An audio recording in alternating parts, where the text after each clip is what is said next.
Sinem'in mutfağına hoş geldiniz. Bugün sizlerle yayla çorbası tarifimi paylaşmak istiyorum. Nefis bir çorba oluyor.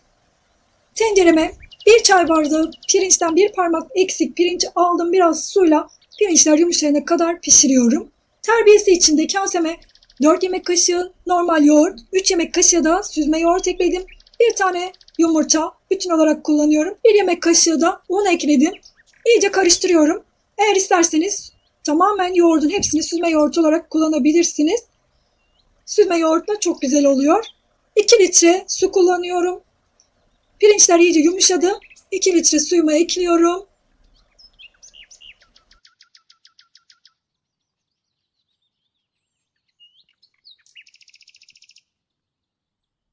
Suyum kaynamaya başladıktan sonra terbiyemi ekleyeceğim. Kaynayan suyumdan terbiyeme alarak bakın iyice ılıştırıyorum. Terbiyemi bakın bu kıvama gelene kadar sıcak su ekledim ve iyice ılıklaştırdım. Daha sonrasında çorbama ekliyorum. Suyuma çünkü kesilmemesi için bu işlemi uyguluyoruz. Sürekli karıştırarak terbiyemi azar azar çorbama ekledim. Sürekli karıştırmaya devam ediyorum. Kaynamaya başlayana kadar sürekli karıştırın. Çorbam kaynamaya başladı. Kaynamaya başladıktan sonra ocağımın altını kısıyorum. Kısık ateşte 10 dakika pişireceğim.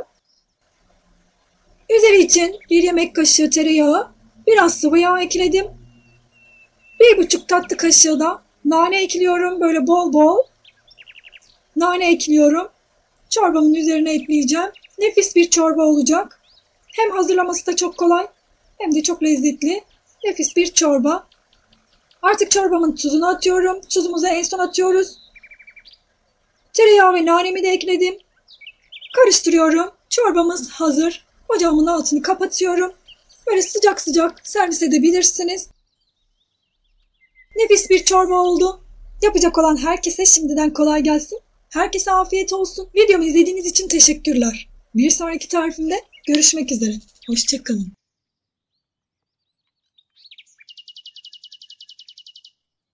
Sinem'in mutfağına hoş geldiniz. Bugün sizlerle patates çorbası tarifimi paylaşmak istiyorum. Tencereme bir tane kuru soğan ince ince doğradım ve biraz sıvı yağ ekleyip soğanlarımı kavuruyorum. Soğanlarım biraz kavrulduktan sonra patateslerimi ekledim. 2 tane patates küp küp doğradım. Patateslerimi de kavuruyorum. Patateslerimi iyice kavuracağım ve patateslerimi iyice lezzetlendireceğim.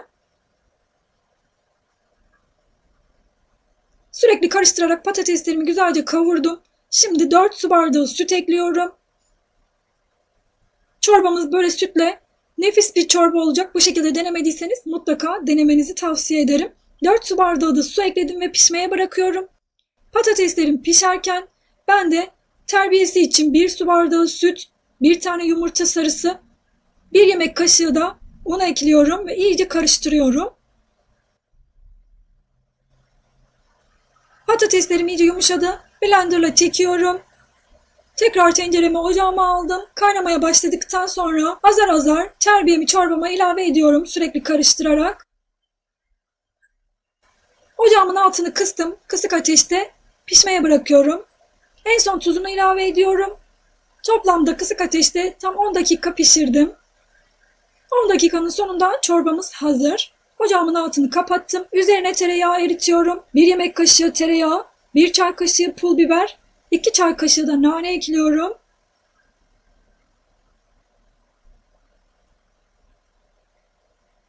Çorbam hazır. Sıcak sıcak servis edebilirsiniz. Eğer çorbanızda koyulaşmalar olursa ki oluyor zaten, biraz daha böyle kaynar su ekleyerek çorbanızın kıvamını ayarlayabilirsiniz. Yapacak olan herkese şimdiden kolay gelsin. Herkese afiyet olsun. Videomu izlediğiniz için teşekkürler. Bir sonraki tarifimde görüşmek üzere. Hoşça kalın. Sinem'in mutfağına hoş geldiniz. Bugün sizlerle tutmaç çorbası tarifimi paylaşmak istiyorum. Çok pratik hazırlayabileceğiniz nefis bir çorba tarifi. Yeni tariflerimden haberdar olabilmek için kanalıma abone olup zili tıklayıp bildirimleri açmayı unutmayınız. Tarifimiz için tencereme 1 litre su alıyorum. 1 çay bardağı haşlanmış yeşil mercimek ekliyorum. 1 çay bardağı haşlanmış nohut ekliyorum. 1 çay bardağı erişte ekliyorum. Şöyle bir karıştırıyorum. Erişteler yumuşayana kadar pişmeye bırakıyorum. Kaynamaya başladı. Ara sıra karıştırıyorum.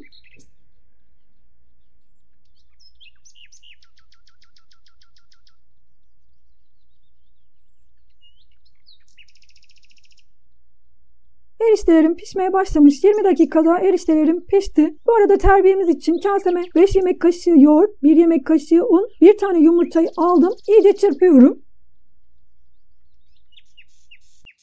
Çorbamın suyundan terbiyeme biraz aldım ve karıştırıyorum. Bu işlemi terbiyemizin kesilmemesi için yapıyoruz. Terbiyem bu kıvama gelene kadar su ekledim. Sürekli karıştırarak terbiyemi çorbama ekliyorum. Çorbam kaynayana kadar sürekli karıştırdım. Kaynamaya başladıktan sonra ocağın altını kıstım. Kısık ateşte 10 dakika pişireceğim. Bir taraftan da 2 yemek kaşığı tereyağı ve 1 tatlı kaşığı nane aldım. Eritiyorum.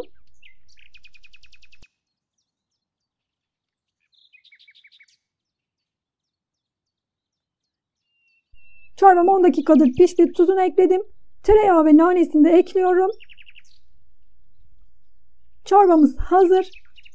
Ocağımın altını kapattım ve çorbamı sıcak sıcak servis ediyorum. Hazırlaması çok kolay, çok da lezzetli, nefis bir çorba. Umarım sizler de dener ve beğenirsiniz. Denedikten sonra beğeni ve yorumlarınızı bekliyorum. İzlediğiniz için teşekkürler. Bir sonraki tarifimde görüşmek üzere. Hoşça kalın.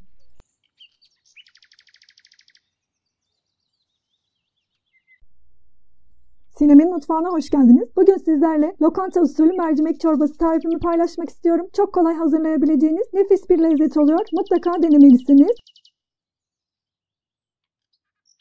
Tarifimiz için tencereme 1 yemek kaşığı tereyağı, 2-3 yemek kaşığı sıvı yağ alıyorum.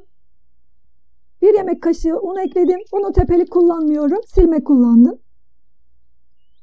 Unun hafif kokusu çıkana kadar kavuruyorum. 1 tane kuru soğan ekliyorum. İri iri doğradım. Blender'da çekeceğimiz için iri iri doğradım. Soğanları da kavuruyorum.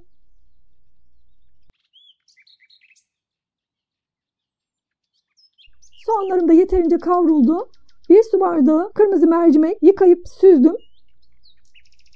Mercimeklerin de rengi dönene kadar kavuruyorum.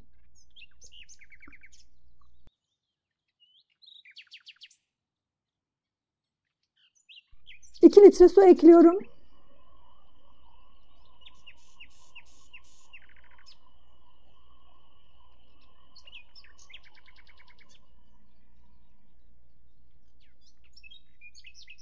Tuzunu ekledim.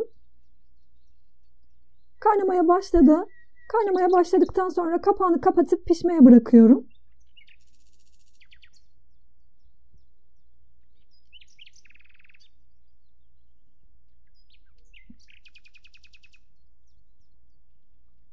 Üzerinde oluşan köpükleri ara ara alabilirsiniz. Suyum iyice kıvam alana kadar, mercimeklerle suyu özleşene kadar iyice pişirdim.